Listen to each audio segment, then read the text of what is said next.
Hello everybody, welcome back to my channel. My name is Meehan and we're going to continue to recap Married at First Sight season 16. It's finally starting to get a little bit interesting. Things are starting to pick up. So we have less than 4 weeks left until they have to make their decision. Things are getting serious. So, Kirsten takes Jack to her job as a real estate agent. She's showing him around the house. They're talking about, having kids and hearing the kids' footsteps and having game nights and having all their kids' friends over. So, they're definitely talking about the future and just having a nice house with kids. But then she tells him, you have to buy the house. Like the house has to be under your name. You have to buy it. He's like, really? I have to buy the house? She's like, yeah. You have to buy the house and you have to buy me a car. He's like, a car?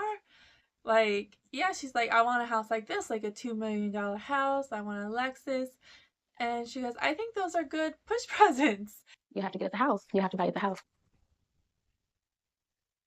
I will have to buy it? So I could say my husband bought me a house. So you don't want to have no parts in helping me buy the house? I mean, I'll be on the deed. How does that work? Oh, it works every day in marriages. You been married before? In other people's marriages I know about. Oh. Their husband bought them a house, a car. I mean, especially if I'm pushing out kids. Those are some good push gifts. If I'm pushing out kids, that's what I want. And he's looking at her like she's crazy. Like that's not a push present. I don't think a $2 million house in a Lexus, and a brand new Lexus, is a push present. But you can definitely see what standards she has for her man. Like she already has it made up that she's gonna be the stay-at-home mom, and the man is gonna be the provider. He's gonna provide her, not just a provider, but he's gonna provide her with nice things, with luxury things, because that house was insane. That's a luxury. Alexis, that's a luxury. I think that's what she wants. Like, are you looking for a sugar daddy or are you looking for a husband?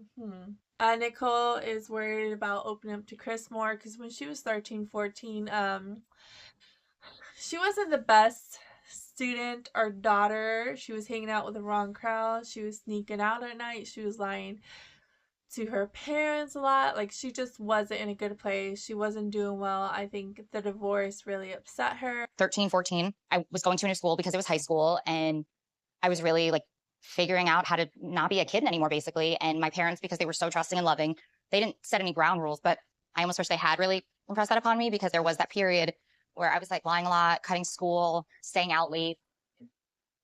Have any ground rules for her, so she just kind of did as she pleased. And Chris doesn't like that. He's like, it sounds like some of my exes, like if that was the Nicole that was sitting next to me, like I wouldn't be with them. But she has changed. We can see that she's changed. I think that was just her rebellious trait. A lot of kids, like they act like that because they want structure. When some kids, they don't have structure, they act out because although they don't know that's what they really need is structure, but it's what they really, really want. So if her parents didn't give her any rules, anything like that, then yeah, she was acting out. She was just rebelling. But yeah, I mean, she's turned into a very she seemed to turn into a very nice young adult. So I think it'll be fine. But I mean, we've all gone through those phases, I think, as kids. A little rebellious, trying to see what we can get away with. So Gina and Clint, they have a cute moment. He's showing her soccer. That's what he used to like to play before his injury. So it was a really sweet moment. I can definitely see them building more, like as they get to know each other. I can see them being like a really cute couple. So I'm still hopeful for them. So Aries is showing Jasmine, the card collection. Like that's what he did when he was young. He talked about his past relationships. He's trying to open up to her as much as she can, hoping that in return she will open up to him. But all he's getting is crickets. Like, she's speechless. She can't open up to him. For some reason, she's struggling. Like, she has that guard up with him. I guess because all the past relationship, he was able just to leave And I guess she's worried that that might happen to her. So she definitely has her guard up with that. So we learned that the reason why Kirsten has such a high standard for her husband is because her mother was a stay-at-home mom. She took care of all that and the kids, and her father worked very hard to give her and her siblings the things they needed and the things they wanted. So because of her father set such a high standard, that's what she's expecting of her husband. So, which I understand. I mean, you do want the husband to be a provider, to help out. But yeah, but what she's wanting, I think, is a little excessive. So Gina takes Clint to her school, her hair school, and she explains that when she was younger, she was doing broadcasting and stuff, but she didn't like it. It just wasn't her passion. Her passion was hair. That's what she likes. That's what she's excited about. So it definitely was a career change for me. I'd already gone through college. Like ever since I was 14, I was doing broadcasting and really thought that was like where the trajectory of my life was going. And so I never envisioned what my life would be now, but this is like where it started. Yeah. Like it started with hair school and Clint likes that she's a risk taker. Like this is when he really gets to see, like, wow, she did take a lot of risks to be here. She gave up, a lot to be here. So he's really liking that. He's like seeing her school and her ambition. And then she talks about, this is what she'd ultimately want to do, is open up her own hair school, which would be so awesome. Gina is definitely a person that she'd be a great teacher. You can see she's very patient. She's very kind. She speaks very clearly. Like people would just want to sit there and listen to her and learn from her. I think she'd be a great teacher. I think that's really great. And Clint, yeah, I think Clinton's very impressed by that. I think he's not getting so annoyed about her talking about her hair salon and business, because he sees how hard she's worked for it and how much she's done and all her dreams and that. So I think he's getting less annoyed with that. So all the couples, they write a letter to all their past selves. I'm not going to cover it because it's just a lot of mushy gushy ushy stuff, but it's a chance for their partners to see why they are the way they are, just why they think a certain way and all that stuff. They're writing a letter to their future self. Like it's supposed to be like from a younger self to a future self. So yeah, there's some tears and stuff like that. I'm not going to go over each one, but it definitely is an eye-opening experience. It's a chance for them to understand things a little bit deeper and what they're going through and how they're feeling. So I always like that. I think that's an important thing. So Paris and Jasmine, they get together for their own little date night because, Nicole, Chris, Gina, and Clint, they had their own date night. So now these two couples are having their own little date night. I think with Nerf guns, it looks like they're having Nerf guns and they're having fun. So in the preview for this episode, the producers made it seem like there was something going on between Shaq and Jasmine. Like he was kind of hitting on her and stuff. But that's not true. They're only putting that down there because because these episodes have been so boring. They're just trying to clickbait us, right? They're just trying to get us to watch the episode. As a black woman, as a black queen, you got to be like, hey, you either gonna be my king, we gonna sit on this throne, or I'm gonna have to find, and somebody else gonna pick up. So I would definitely say, not trying to come on to you or anything. Like I got my own wife, but like you are beautiful inside and out. Just continue to be yourself. But just saying, like, but that did not happen. He was not hitting on her. They're just having a one-on-one talk. Shaq and Jasmine, Eris and Kirsten, they're just having talk about their relationships because it really helps talk to someone else who's going through the same thing. So Shaq tells Jasmine that he's just worried about Kirsten wanting all these nice things, and he's also feeling a certain way because he hasn't met her father yet. Her father is really important to her. Like he's the one who set the high standard for the husband. Shaq wants to meet him, but for some reason he hasn't met him yet, so that's bothering him, which understandable, right? So finally we get to some drama. Shaq and Kirsten, they're both very strong-headed people. They're very strong-headed, strong-willed. They're just gonna keep on bumping heads.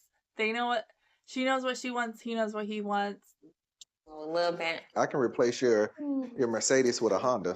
But that wouldn't make you satisfied, huh? Nope. Or a Toyota or any other brand. So that's a high expectation. I'm joking with you. Kirsten, you're not joking. I am. About the car situation. About the car, about the house, about everything. I know people who husbands buy them cars and houses and stuff. So Okay. Him buying her a Lexus and a house is high expectations. She's like, I know a lot of friends who husbands buy them this stuff. He's like, okay, then go find him. Then go find a husband to buy you this. And then she's like, I'm just joking. No, you're not. I don't think you're joking. I don't think you're kidding. And yeah, he gets really mad because he's like, well, remember like in our honeymoon when you're saying that you're mad at me for always joking around and stuff, like, you know, you got really upset with me because I was always joking and blah, blah, blah. And now look at you, you're doing the same thing to me. Now you're sitting here joking, making all these jokes. Like, he's kind of getting frustrated with her because she said she didn't like that about him, but now she's doing it. And you know, I'm just joking with you. I remember you telling me, like, Shaquille, everything doesn't have to be playful. Like, from the get-go, you got mad at me because all I did was, you know, make jokes or make light of the situation. Today I was talking about how I feel like you play and joke around a lot. You don't like a sense of humor, though? A little sense of humor. What's like, a little? It's a time and place for everything. What's a little? If you're going overboard, then I'll be like, okay, Shaquille, enough. yeah, he throws it back in her face. She wants a man that's gonna take care of her, like really take care of her and her high standards. That's what she wants. I guess she has friends that their husbands do that. Maybe they make a lot of money and they're able to do that, but honey, that's not important. Yeah, you can have a man that provides for you, but you don't need a Lexus. Like, he's like, what if I buy you like a van or something like that? And she's just like, girl, calm down. The most important thing is you find a man that loves you and respects you and takes care of you, has food on the table, he's a good man, he's a good father. Like, that's important.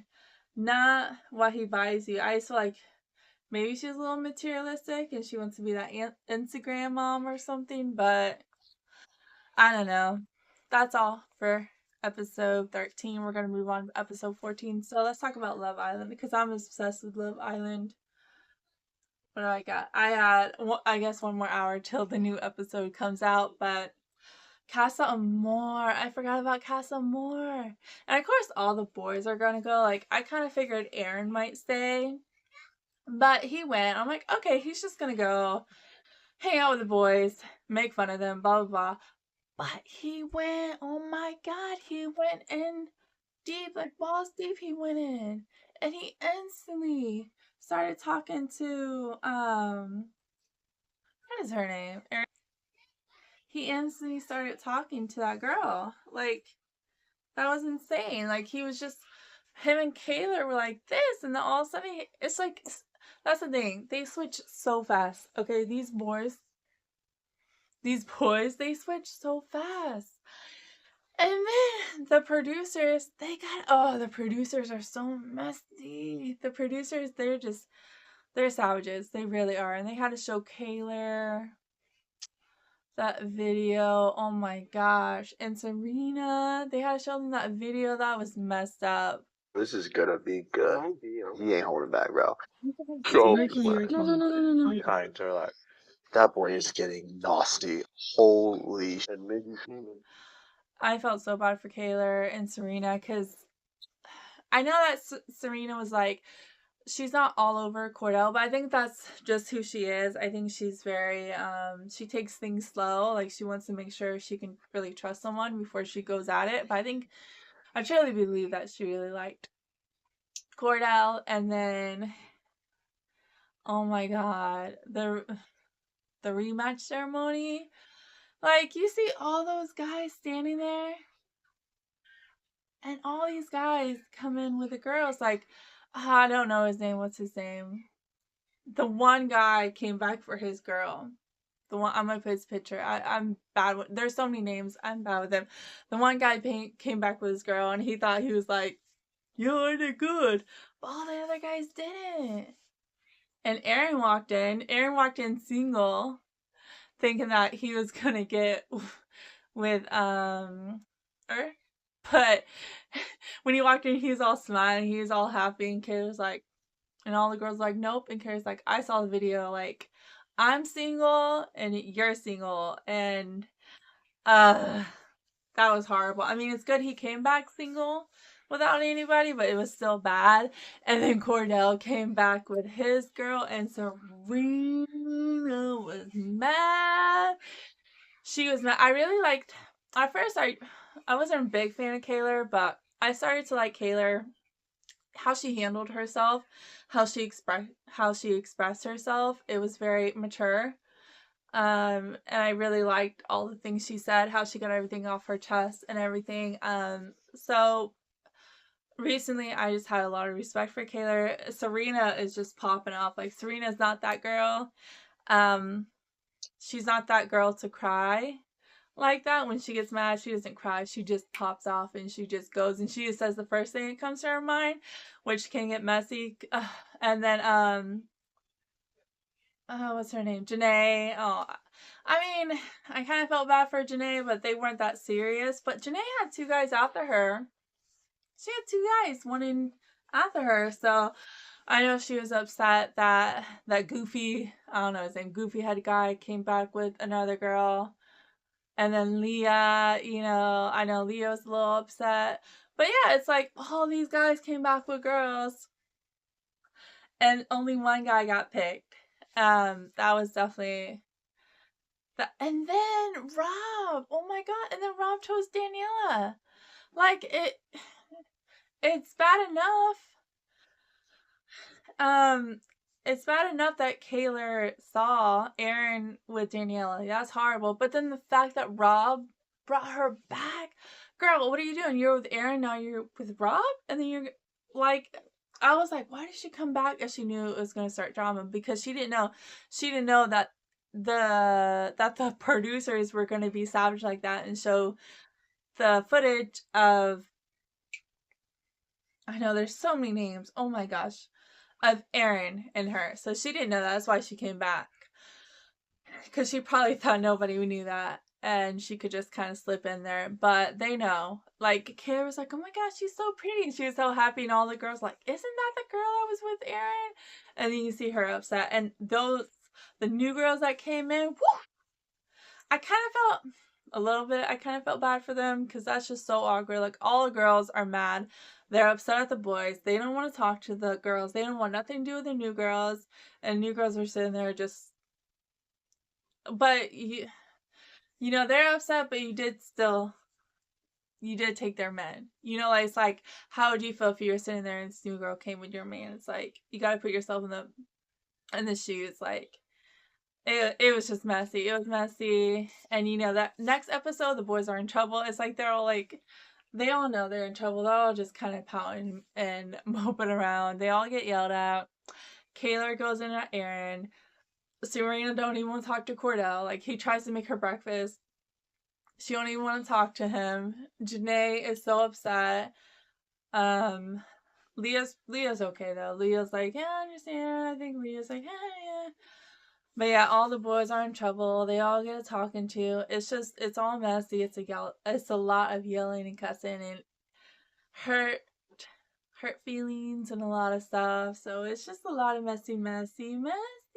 So I'm gonna go catch up on all those episodes of Love Island. If you're not watching it, please watch it because it's so much better than Married at First Sight. Like, I wish I could have just covered that, but whatever. I'm here. I'm gonna finish it. So come back for episode 14. Bye.